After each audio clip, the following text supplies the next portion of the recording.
Shalom, shalom, selamat pagi masyarakat iman yang dikasihi oleh Tuhan. Hari ini kita bersyukur boleh kembali dibangunkan untuk menapaki kehidupan kita, dan kita percaya hari ini ada banyak hal-hal baik boleh Tuhan jadikan. Mari bersama-sama kita percaya bersama dengan semua bangsa di dunia bahwa kasih Tuhan sungguh nyata. PKJ 305, segala suku bangsa kita pujikan bersama PKJ 305.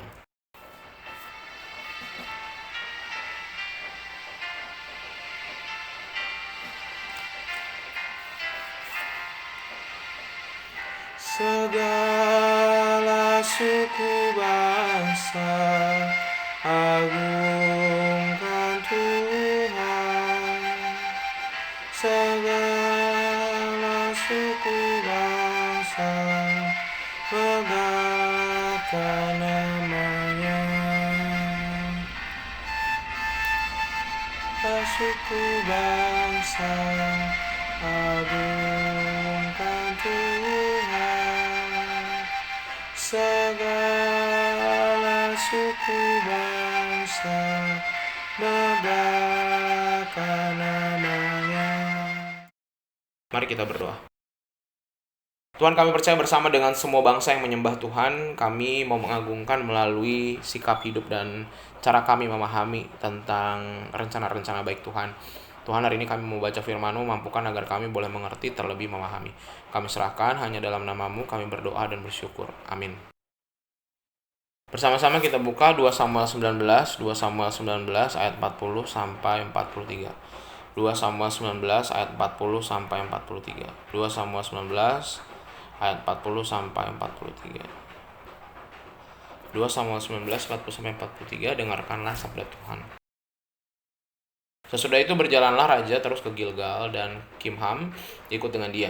Seluruh rakyat Yehuda bersama-sama setengah dari rakyat Israel telah mengantarkan raja. Tetapi seluruh orang Israel datang menghadap raja dan berkata kepada raja, "Mengapa saudara-saudara kami orang-orang Yehuda itu menculik raja dan membawa dia menyeberangi sungai Yordan dengan keluarganya dan semua orang Daud yang menyertai dia?"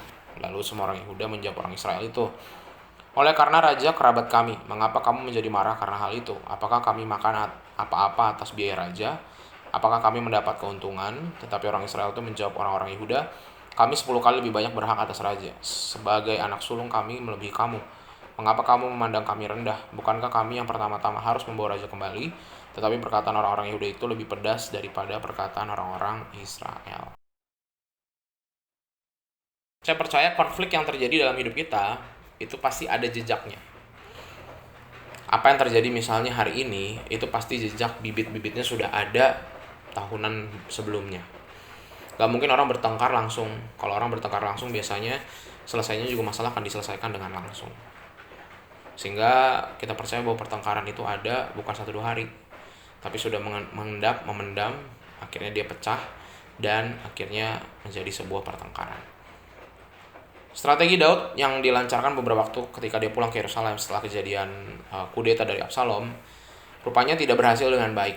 Ya, dia mencoba mendatangi dua pihak karena di Israel sama Yehuda itu pokoknya Absalom membuat ada dua keluarga terpisah. Jadi perpecahan Israel Utara sama Selatan itu bukan kejadiannya hanya di Salomo, tapi di Daud itu sudah ada akarnya. Karena Israel Yehuda ini setelah kudeta Absalom, nah Raja Daud kan pergi kabur. Nah dia mau kembali, dia kan mau masuk tuh lewat Israel ke Yehuda. Dan mereka masing-masing merasa paling berhak atas posisi kotanya, tempat rajanya datang gitu, jadi tempat kediaman raja. Mereka saling curiga, saling iri, kesombongan menjadi benih pertengkaran permusuhan mereka. Mereka berasal dari satu keluarga, tapi mereka merasa bahwa saya yang lebih hebat daripada kamu. Wajar terjadi konflik dan pertengkaran dalam sebuah komunitas. Dan itu menjadi bagian dari dinamika kehidupan. Dan dinamika itu terdapat berbagai keragaman orang di dalamnya. Dan ketika setiap orang hanya mengedepankan ego, iri, ambisi, maka cepat atau lambat bukan cuma pertengkaran tapi perpecahan. Kalau pertengkaran aja mah masih wajar, tapi perpecahan kalau pertengkaran itu tidak dilalui dengan bijak. Dan yang pasti itu akan menghancurkan. Dan dalam bacaan kita belajar bahwa tadi bibit pertengkaran itu jauh-jauh hari. Sehingga apapun yang kita lakukan hari ini itu kan berpengaruh ke masa depan. Sikap kita, tindakan kita. Kita nggak usah sibuk cari orang lain sumbangsih kesalahannya apa enggak. Tapi kita lihat dari diri kita. Apakah saya jadi orang yang membawa perpecahan? Kehadiran saya itu bikin orang pecah atau enggak? Dan kalau saya melakukan itu, minta Tuhan supaya kita memperbaiki diri. gitu ya. Nggak usah, jangan berarti juga kalau misalnya, oh saya sumber perpecahan ini, saya tinggalin aja komunitas ini. Jangan, justru kita belajar. Karena kalau orang yang memecah sebuah komunitas, dia merasa minder dan pindah, dia hanya akan membawa perpecahan itu ke tempat yang lain. Sehingga kita harus belajar sama-sama bahwa setiap kita bukan cuma 1-2 orang, kita punya potensi jadi pemecah. Karena kita kan adalah orang-orang yang egois.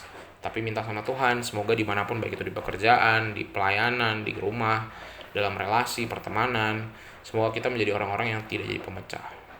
Caranya minta hikmat dari Tuhan agar kita nggak egois. Tuhan mampukan kita di hari ini tidak egois. Amin. Mari kita berdoa.